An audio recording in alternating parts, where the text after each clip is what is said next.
Breaking news చూస్తున్నారు. దుర్గగుడిలో విధులు నిర్వహించడానికి వచ్చి పేకాట ఆడారు సిఐలు. సోషల్ మీడియాలో ప్రస్తుతం ఈ వీడియో వైరల్ గా మారింది. నవరాత్రులు డ్యూటీకి వచ్చి హోటల్స్ లో పేకాట ఆడుతున్నారు. Vijayawada 2 town CI Kondalarao, Penugonda CI రాయుడికి సంబంధించిన బ్రేకింగ్ న్యూస్ చూస్తున్నారు. వీళ్ళిద్దరితో పాటు మరో 2 సిఐలు కూడా ఈ పేకాటలో ఉండడం సంచలనంగా మారింది. ఘటనపై విచారణకు ఆదేశించినట్లు తెలుస్తోంది. బ్రేకింగ్ న్యూస్ చూస్తున్నారు, విజువల్స్ మీరు చూస్తున్నారు. ఇటు విధులు మాని పేకాట ఆడిన విజువల్స్ ఆ అంశానికి సంబంధించిన బ్రేకింగ్ న్యూస్ చూస్తున్నారు. దుర్గగుడిలో విధులు నిర్వహించడానికి వచ్చి పేకాట ఆడారు సిఐలు. విజువల్స్ మీరు చూస్తున్నారు. ఈ వీడియో ప్రస్తుతం సోషల్ మీడియాలో వైరల్ గా మారింది. నవరాత్రులు డ్యూటీకి వచ్చారు. దీంతో అక్కడ హోటల్స్ లో పేకాట ఆడుతున్నారు. Vijayawada 2 town CI Kondalarao, Penugonda CI Rayudu, మరో 2 సిఐలు ఘటనపై ఈ అంశానికి సంబంధించి విచారణకు ఆదేశించారు. విజువల్స్ మీరు చూస్తున్నారు. అక్కడ విజయవాడ దుర్గగుడిలో ఎటువంటి రష్ ఉంటుందో చూసాం. అక్కడ విధులు నిర్వహించాల్సిన పరిస్థితుల్లో అక్కడ ఎటువంటి ఇబ్బందికర వాతావరణం జరగకుండా అక్కడ విధులు నిర్వహించాల్సిన పోలీసులు ప్రస్తుతం పేకాట ఆడటమే కాదు, పేకాట ఆడుతూ విధులు మాని పేకాట ఆడుతూ దొరికిపోయారు. ఆ విజువల్స్ మీరు చూస్తున్నారు. అప్డేట్స్ అందించేందుకు రాజేష్ సిద్ధంగా ఉన్నారు. రాజేష్, అసలు ఇంతకీ ఏం జరిగింది? ఎప్పుడు విషయం వెలుగులోకి వచ్చింది? విషయం అయితే మధ్యాహ్నం 12 గంటల ప్రాంతంలో వెలుగులోకి వచ్చింది సచిన్. వాస్తవంగా చాలా మంది పోలీసులు, దాదాపు 3000 నుంచి 3500 మంది పోలీసులు విజయవాడ దుర్గగుడి నవరాత్రి ఉత్సవాల్లో బందోబస్తు గాని మొత్తం వ్యవహారాల్లో వాళ్ళు పాల్గొంటున్నారు. రాష్ట్రంలోని అనేక ప్రాంతాల నుంచి వచ్చి ఇక్కడ విధులు నిర్వహిస్తున్నారు. ఈ నేపథ్యంలో విజయవాడ 2 టౌన్ సిఐ కొండలరావుతో పాటు పెనుగొండ సిఐ రాయుడు, మరో 2 సిఐలు డ్యూటీ ముగించుకుని కింద వాళ్ళ కేటాయించినటువంటి గదిలో వెళ్ళారు. అక్కడ వెళ్ళిన తర్వాత వాళ్ళంతా కూడా పేకాట ఆడుతున్నటువంటి విజువల్, ఆ వీడియో సోషల్ మీడియాలో మధ్యాహ్నం బయటికి రావడంతో పెద్ద ఎత్తున కలకలంగా మారింది. ముఖ్యంగా మొదట్లో దుర్గగుడి పైనే విధులు ఇస్తున్నటువంటి సీఏలు అక్కడే పైనే పేకాట ఆడుతున్నట్టు ప్రచారం జరిగిన తర్వాత అది వాళ్ళు విధులు ముగించుకున్న తర్వాత వాళ్ళ కేటాయించిన రూమ్ లో పేకాట ఆడుతున్నట్లు తర్వాత పోలీసులు అయితే నిర్ధారించారు. 1 టౌన్ లోని ఒక హోటల్లో వాళ్ళు ఈ పేకాట ఆడుతున్నట్టు తెలుస్తుంది. అయితే వేరే ప్రాంతాల్లో వచ్చినటువంటి పోలీసులతో ఈ విధంగా పేకాట ఆడడం బయట సర్వత్రా విమర్శలు వ్యక్తం అవుతున్నాయి. అమ్మవారి పుణ్యక్షేత్రం ఉండేటువంటి ప్రాంతంలో విధులు నిర్వహించాల్సినటువంటి పోలీసులు విధులు నిర్వహించిన తర్వాత అయినా కానీ ఈ విధంగా పేకాట ఆడడం ఏంటి? ఎందుకంటే బాధ్యతాయుతమైనటువంటి పదవులు ఉన్నటువంటి పోలీసులు, కానిస్టేబుల్ లేకపోతే హోంగార్డులు కాదు, ఒక సర్కిల్ ఇన్స్పెక్టర్స్, వీళ్ళు ఆ స్థాయి వ్యక్తులు ఈ విధంగా పేకాట ఆడుతూ ఆ వీడియోలో బయటికి రావడం పైన పెద్ద ఎత్తున దుమారం రేగి దీనిపైన విజయవాడ సిపి రాజశేఖర బాబుతో పాటు పోలీసు ఉన్నతాధికారులు కూడా ఆగ్రహం వ్యక్తం చేయడంతో పాటు విచారణకైతే ఆదేశించారు. వాళ్ళకు సంబంధించినటువంటి అంశాల్లో ఏ విధంగా ముందుకు వెళ్ళాలని దానిపైన విచారణ చేసి వాళ్ళ మీద వేటు పడే అవకాశం అయితే కనబడుతుంది. అర్థంగా అంటే ఒక పేకాట ఆడుతూ ఈ విధంగా దొరకడం పైన సర్వత్రా విమర్శలు అయితే వ్యక్తం అవుతూ ఉన్నాయి. వైపున అమ్మవారి నవరాత్రి ఉత్సవాల్లో అనేక ప్రాంతాల నుంచి భక్తులు తమ మొక్కులు తీర్చుకోవడానికి భవానీ దీక్షల ద్వారా చాలా మంది అమ్మవారిని దర్శించడానికి 100 కిలోమీటర్ల నుంచి వస్తూ ఉంటారు. అలాంటి ప్రాంతాలు, అలాంటి పుణ్యక్షేత్రం ఉన్నటువంటి ప్రాంతాలు ఈ విధంగా పోలీసులు ఈ విధంగా పేకాట ఆడుతుంటే ఇంకా సామాన్య పరిస్థితి ఏ విధంగా ఉంటుందో అర్థం చేసుకోవాల్సి ఉంటుందని కూడా చాలా మంది పెదవి విరుస్తున్నారు. ప్రస్తుతానికైతే ఈ వీడియోలు మధ్యాహ్నం నుంచి కూడా సోషల్ మీడియాలో వైరల్ అవుతున్న నేపథ్యంలో పోలీసులు మొత్తం కూడా ఆరా తీస్తున్నారు. వీళ్ళతో పాటు ఇంకెవరైనా ఉన్నారా, వీళ్ళు మాత్రం ఉన్నారా దానిపైన విచారణ అయితే చేస్తూ ఉన్నారు. రేపు ఉదయం వీళ్ళ మీద చర్యలు తీసుకునే అవకాశం అయితే కనబడుతుంది. ప్రస్తుతానికైతే వీళ్ళైతే ప్రస్తుతానికి విధుల్లో లేని సమయంలో మాత్రం పేకాట ఆడుతున్నట్టు పోలీసులు నిర్ధారించారు. పూర్తి స్థాయిలో రేపు విచారణ తర్వాత చర్యలు ఉండే అవకాశం ఉంది సచిన్. ప్రస్తుతం వీళ్ళు నలుగురు ఇప్పుడు విధుల్లో ఉన్నారా లేకపోతే పక్కన పెట్టడం జరిగిందా అందాకలకి? అంటే నిన్న సాయంత్రం వీళ్ళు విధులు నిర్వహించుకొచ్చి ఈ రోజు ఉదయం తెల్లవారుజామున లేకపోతే 10 గంటల ప్రాంతంలో ఈ పేకాట ఆడుతున్న పోలీసులు అయితే చెప్తూ ఉన్నారు. పూర్తి స్థాయిలో విచారణ చేసిన తర్వాత అసలు వీళ్ళు ఎక్కడ ఈ ఎగ్జాక్ట్ గా ఏ ప్రాంతంలో పేకాట ఆడుతున్నారు, వీళ్ళతో పాటు ఇంకెవరైనా ఉన్నారా, వీళ్ళకి సహకరించిన వాళ్ళు ఎవరు, అసలు విధులు ముగించుకుని వచ్చారు లేదా విధుల మధ్యలోనే వచ్చి ఈ విధంగా పేకాట ఆడుతున్నారని పూర్తి స్థాయిలో విచారణ చేసిన తర్వాత పోలీసులు పూర్తి స్థాయిలో వివరాలు చెప్తామని చెబుతున్నారు సచిన్.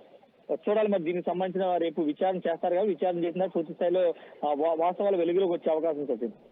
రైట్, అంటే వీళ్ళు నలుగురికి సంబంధించి విజువల్స్ మనకు కనిపిస్తున్నాయి. సో ఇప్పుడు వీళ్ళ వెనకాల అంటే వీళ్ళతో పాటు ఇంకా ఎవరైనా ఉన్నారా? ఎందుకంటే సాధారణంగా చూస్తూ ఉంటాం కొంతమంది గ్రూప్గా ఉన్నప్పుడు ఆ కెమెరాలో కొంతమంది కనిపించకపోవచ్చు. ఇన్వెస్టిగేషన్ చేసిన తర్వాత మిగిలిన పేర్ల మీద వచ్చే అవకాశం ఉందా? అటువంటి డిస్కషన్ ఏమైనా జరుగుతోందా?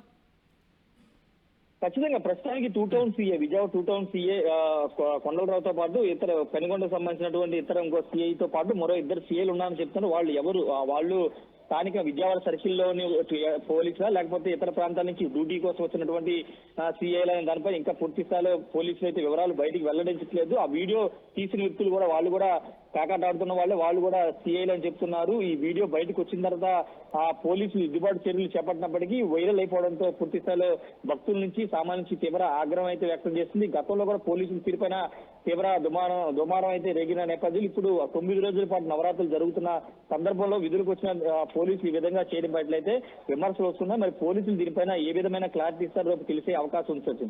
సో అంటే నిన్న ఇన్ఫాక్ట్ క్యూ విషయంలో కూడా అక్కడ అంటే అమ్మవారి దర్శనం విషయంలో కూడా ఇటు టెంపుల్ మేనేజ్మెంట్కి అట్ ద సేమ్ టైం పోలీసులకు సంబంధించి ఇష్యూస్ చెలరేగిన అంశాన్ని గురించి మాట్లాడుకున్నాం. ఇప్పుడు మళ్ళీ వ్యవహారం ఇటువంటి నేపథ్యంలో అక్కడ పోలీసు శాఖ ఎటువంటి జాగ్రత్తలు తీసుకుంటోంది, ఎటువంటి చర్యలకు దిగబోతోంది?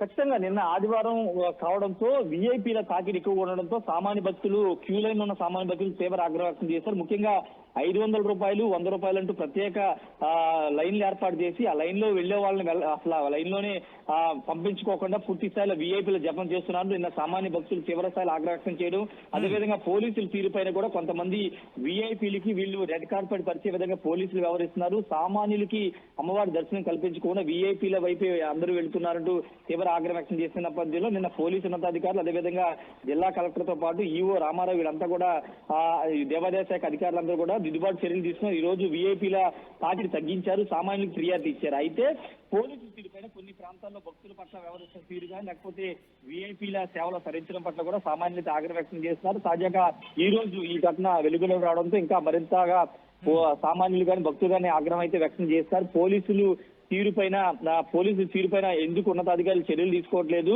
దుర్గగుడి నవరాత్రులకి ఎంతో దూరం నుంచి వచ్చే భక్తులకు ఫిర్యాదు ఇవ్వకుండా పోలీసులు ఈ విధంగా చేయడం పట్ల అయితే ఆగ్రహాలు వ్యక్తం అవుతున్నాయి. రేపు పోలీసు ఉన్నతాధికారులు ఇప్పుడు పేకాటన్న సీఐలతో పాటు ఇంకా విధుల్లో అలసత్వం కానీ లేకపోతే భక్తుల పట్ల ఆగ్రహం వ్యక్తం చేయడం, దురుసుగా ప్రవర్తించిన వారిపైన చర్యలు తీసుకునే అవకాశం అయితే ఉంది. సచిన్, రాజేష్, సాధారణంగా మనం చూస్తూ ఉంటాం ఇటువంటి నేపథ్యంలో, అంటే స్పెషల్గా విధుల్లోకి వచ్చినప్పుడు సినారియో మనం చూస్తూ ఉంటాం. మారుతున్న నేపథ్యంలో ఇప్పుడు పోలీసు యంత్రాంగం ఎలా వెళ్ళే అవకాశం కనిపిస్తోంది? కంక్లూజింగ్ కాసేపట్లో ఈ అంశానికి సంబంధించి క్లారిటీ వచ్చే అవకాశం ఉందా? ఖచ్చితంగా వస్తుంది. అంటే ప్రతి నవరాత్రుల్లో కూడా పోలీసుల తీరుపైన ఎక్కువ విమర్శలు వస్తుంటాయి. ఎందుకంటే పోలీసులు కొంతమంది అత్యుత్సాహం చూపడం లేకపోతే కొంతమంది విఐపీలకి ప్రియారిటీ ఇలాంటి అనేక సంఘటనలు గత నవరాత్రుల్లో కానీ అంతకుముందు కానీ ప్రతి ఏడాది జరుగుతూ ఉంటాయి. కానీ ఈసారి ఏకంగా సీఏలే సర్కిల్ ఇన్స్పెక్టర్ స్థాయి వ్యక్తులే పేకాట ఆడడం రూములో, అదేవిధంగా కొంతమంది స్థానిక ఉన్నటువంటి పోలీసులు కానీ వీళ్ళంతా కూడా కొంత దురుసుగా ప్రవర్తించడం, భక్తుల పట్ల దురుసుగా ప్రవర్తించడం ఇవన్నీ కూడా జరుగుతున్న నేపథ్యంలో పోలీసులు మొదటి రోజే నవరాత్రులు ముందు రోజే వాస్తవంగా సమీక్ష సమావేశం పెట్టుకుని గతంలో జరిగిన పరిణామాలు రిపీట్ కాకుండా అన్ని చర్యలు తీసుకుంటున్నాము, పక్కా ప్లాన్ ప్రకారం వెళ్తున్నామని జిల్లా అధికారులతో పాటు రెవెన్యూ అధికారులు అదేవిధంగా ఇటు పోలీసులు కూడా సమావేశం పెట్టుకుని ప్రకటించారు. కానీ అదే సీన్ 2 రోజులు మాత్రమే ప్రశాంతంగా జరిగిన తర్వాత పోలీసుల తీరులో కానీ లేకపోతే అధికారుల తీరులో కానీ పెద్దగా మార్పులు రాలేదనేది భక్తులు చెప్తున్న మాట. ఎందుకంటే ప్రతి ఏడాది ఒక ఏడాది కాదు సంవత్సరాల తరబడి వచ్చే భక్తులు ఉంటారు. అనేక ప్రాంతాల నుంచి ప్రతి ఏడాది నవరాత్రులకి అమ్మవారిని దర్శించుకునేవారు ఉంటారు. కాబట్టి వాళ్ళు చెబుతున్న మాట ఏంటంటే పోలీసులు తీరైతే ప్రతి సంవత్సరం ఏ విధంగా ఉందో అదే విధంగా ఉంది. ఎక్కడ కూడా భక్తుల పట్ల గౌరవంగా మాట్లాడడం కానీ ఏమీ ఎక్కడ కనిపించట్లేదు, సామాన్యులకు ఫిర్యాదు ఇవ్వట్లేదనే వాదన అయితే బలంగా భక్తుల నుంచి వస్తుంది. కానీ రేపు పోలీసులు దీనిపైన ఇప్పుడు పేకాట ఆడుతున్న సీఐలు కానీ లేకపోతే కొంత అత్యుత్సాహం చూపిస్తున్నటువంటి కానిస్టేబుల్ కానీ ఇక్కడ ఉన్నటువంటి విధుల్లో ఉన్నటువంటి పోలీసుల పట్ల ఎలాంటి చర్యలు తీసుకుంటారు, లేకపోతే మామూలు అంటే ఇంత ముందు జరిగినట్టే యథావిధిగా చూసి చూడనట్టు వదిలేస్తారనే దానిపైన రేపు క్లారిటీ వచ్చే అవకాశం ఉంటుంది. రైట్ రాజేష్, సో మొత్తంగా అయితే మాత్రం దుర్గగుడిలో విధులు నిర్వహించడానికి వచ్చి పేకాట ఆడారు సీఐలు. సోషల్ మీడియాలో ఈ వీడియో వైరల్గా మారింది.